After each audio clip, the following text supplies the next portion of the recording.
It was 2014. Late at night, I was driving along the desolate roads of Wyoming. Rain pounded against the windows, drenching the world outside in a blurry, eerie silence. The monotonous hum of the car's engine only made the surrounding stillness more pronounced. In the passenger seat, Katie sat peacefully. Our relationship was strong. Our trust in each other deepened with each passing day. This trip wasn't just about visiting Katie's family. It was also an opportunity to strengthen our bond. We would reunite with her family, whom she hadn't seen in a long time, and enjoy a few days together. Our journey felt like a reflection of our happiness. As the night wore on, the roads became even more deserted. The rain seemed to veil everything in a curtain of mist. On the side of the road, a lone figure raised his hand, signaling for a ride. The streetlights scattered their glow through the raindrops, making everything look distorted and strange. I slowed down and glanced at Katie. "What do you think?" I asked. Katie opened her tired eyes but didn't seem uneasy. "I don't know.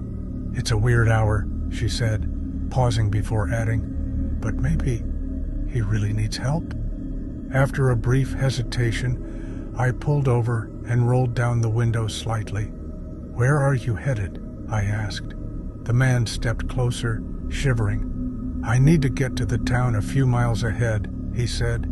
His voice was laced with fear. "Can you take me?" I noticed the worry in his eyes, but there was something else, like he was running from something. A strange feeling crept over me. But we were doing the right thing, weren't we? "Sure, get in," I said. The man hesitated for a moment before getting into the back seat. As soon as he did, an odd chill filled the car. The windows were shut, but it felt as if the cold night air had seeped inside. The man stared silently out the window, not saying a word the entire way. After a while, Katie couldn't hold back any longer. "Are you okay?" she asked. He barely nodded. Minutes passed, and my unease grew. His gaze flickered, as if his thoughts were jumping from one thing to another. He would fixate on a point, then suddenly shift his focus elsewhere. Then, in a low murmur, he said, This place is waiting for me." Katie and I exchanged glances. We didn't understand what he meant, but an unsettling feeling settled over us. As we neared the town, the man suddenly panicked. "Slow down," he shouted. "Let me out here, right here." The fear in his voice was so raw that I instinctively hit the brakes. He threw the door open and bolted out of the car. For a moment, we just sat there, stunned. It had happened so fast that we didn't even know how to react. When we looked outside, he had already disappeared into the darkness. We sat in silence for a while before I started the car again and continued toward town. We didn't fully understand what had just happened, but we were left with an undeniable sense that something was wrong. Still, we hoped that spending the next few days with Katie's family would help us forget the strange encounter.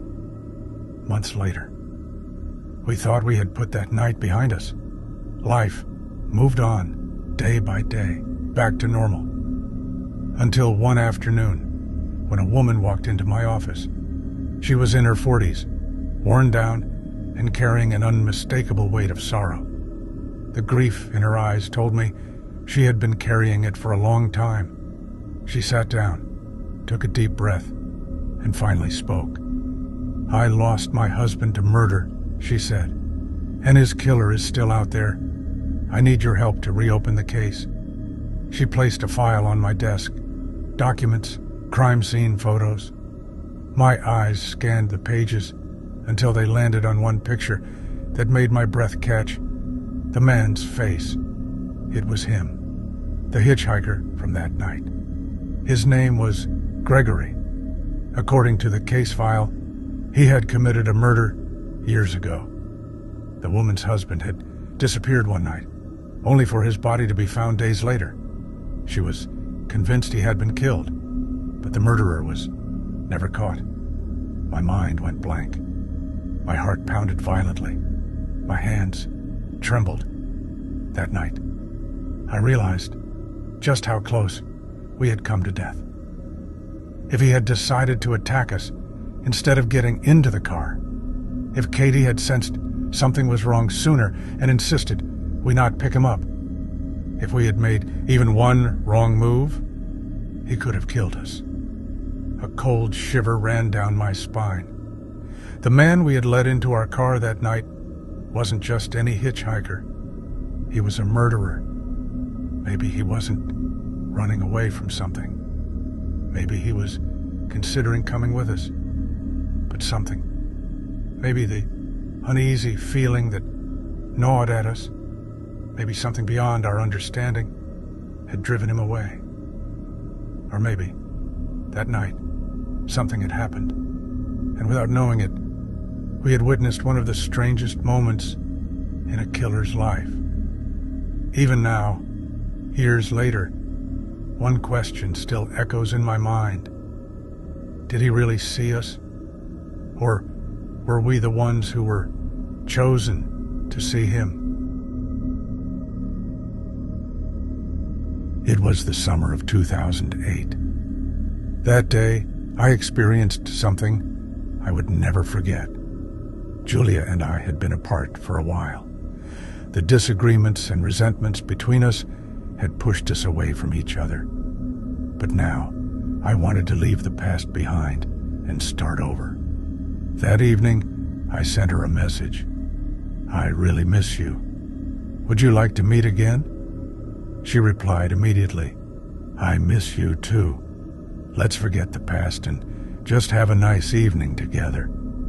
So much time had passed. I just wanted to see her again and forget everything else. I quickly made a plan. That night, Julia and I would have a nice dinner together, and maybe, just maybe, we could fix things. That morning, I had my car repaired. I had already had it serviced a few weeks ago, so everything was in good condition. I set off toward Texas. I was tired, having barely slept the night before, but the excitement of seeing Julia made me forget my exhaustion. By midday, the sun was high in the sky, and the heat was becoming unbearable. I had been driving for about an hour, but had yet to reach the town. Then I saw a woman on the side of the road. She had a small child with her, and the child was crying uncontrollably. The woman's eyes were filled with worry as she looked at me. The situation seemed serious. A strange unease crept over me, but I didn't hesitate. I pulled over. The woman's voice trembled as she spoke. "Please help me," she said. "My child is very sick. We need to get to the hospital. Can you help us?" The desperation in her voice struck me deeply. The child in her arms was exhausted from crying. She gently tried to calm him. "It's okay, sweetheart. Everything will be fine." I was tired, but there was no other option. "Of course, I'll take you to the hospital," I said. Without hesitation, the woman got into the back seat, holding her child tightly. As we drove, she placed a hand on the child's forehead and whispered, "You'll be okay, my love." But I could see the fear in her eyes. She was panicked. The child eventually stopped crying, but that only made me more uneasy. The worry on her face hadn't faded. It had intensified. "Please drive faster," she urged anxiously. "My child is getting worse. We need to get to the hospital as soon as possible." I pressed down on the gas pedal. I watched her hold her child close, as if letting go would mean losing him forever. Finally, we reached the hospital. The woman quickly got out, cradling the child in her arms. Then She turned to me, took a deep breath, and looked directly into my eyes. "Thank you so much." There was something in her gaze I couldn't quite describe. Deep gratitude, yet an odd uneasiness. I wanted to say something, but the words caught in my throat. She hurried inside with her child, and I drove away. But a strange feeling lingered inside me. She had looked so afraid, so desperate. Was the child really that sick? Or was there something else?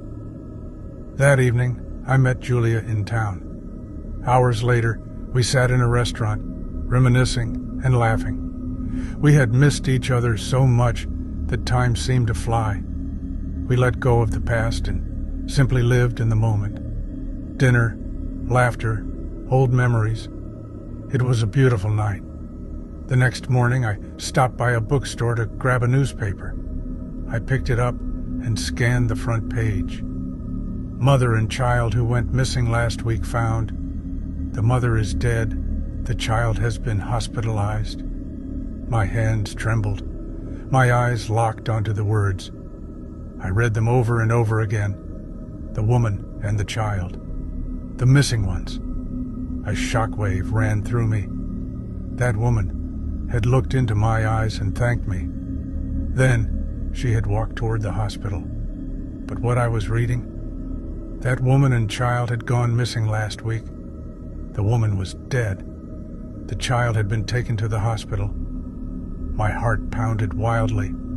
A cold chill ran down my spine. Her gaze, the way she had looked at me, it was as if she had been trying to reach me from another place, another time. But how was this possible? I had just seen them yesterday. I had just dropped them off at the hospital. At that moment, my mind spiraled into chaos. Reality and something beyond it had collided in ways I couldn't comprehend. From that day on, I never picked up hitchhikers again. That woman and child had asked me for help, but maybe they were on a different kind of journey. I'll never know if they truly needed my help, but sometimes we become part of a story far different from the one we think we're living. My name is Lauren.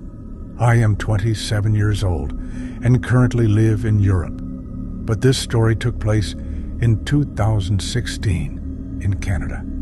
That year, I decided to embark on the greatest adventure of my life.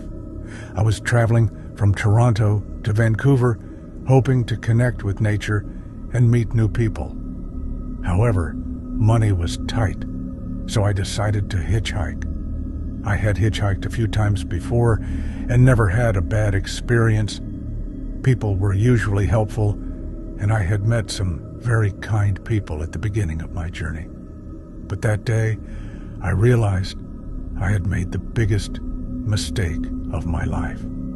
When I left Banff National Park, the sky was starting to darken. The area was isolated, and there hadn't been a car passing by for a while.